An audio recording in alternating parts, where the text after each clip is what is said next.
We're back on Live at 5 now with Dr. Blake Peterson from the Orthopedic Sports and Medicine Center, and we're talking about hip replacement surgeries, specifically when we're talking about joint replacements. And Doctor, you're saying that there's a new to this town type of replacement. What's it called? So when I do my hip replacements, I do what's called an anterior approach hip replacement.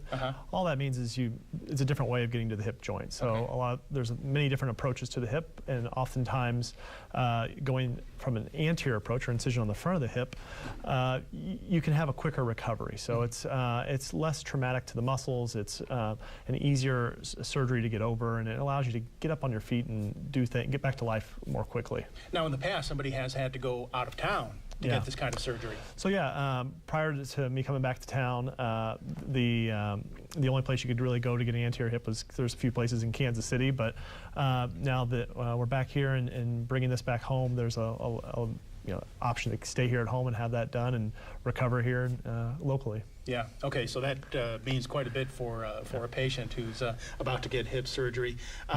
First of all, welcome back to St. Joseph. That's something I haven't done yet. So talk about your time here in the past. So I grew up in St. Joe. My wife and I both are products of the St. Joe School District. We're 2004 Central High School grads, and then went to Truman State for undergraduate. Then after 4 years there, went down to University of Missouri for my medical school and residency, so about 10 years in Columbia.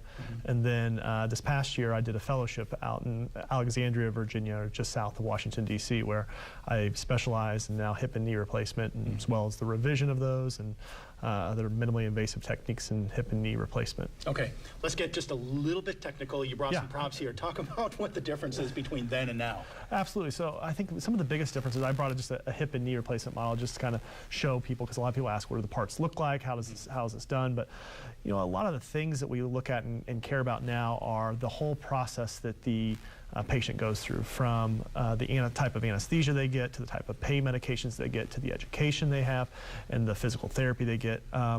If you look at each individual part of the joint replacement, it's hard to make a big change, make a big difference. Some people try to make only minimally invasive surgery, so make a very, very small incision, and patients still have a hard time recovering. It's when you look at this entire spectrum of care, that's how you can take patients from a week long in the hospital to a lot of my hip replacements. We did one today, and she's already home from earlier today. And then there's a lot of other knee replacements doing the same thing. We're doing them at the surgery center.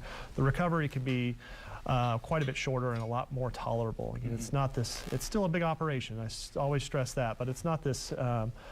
Thing that knocks you down for 3 or 4 months. Yeah, and it sounds like an all-inclusive change that we have now. Thanks so much for being here and telling us about the new type of surgery. Absolutely.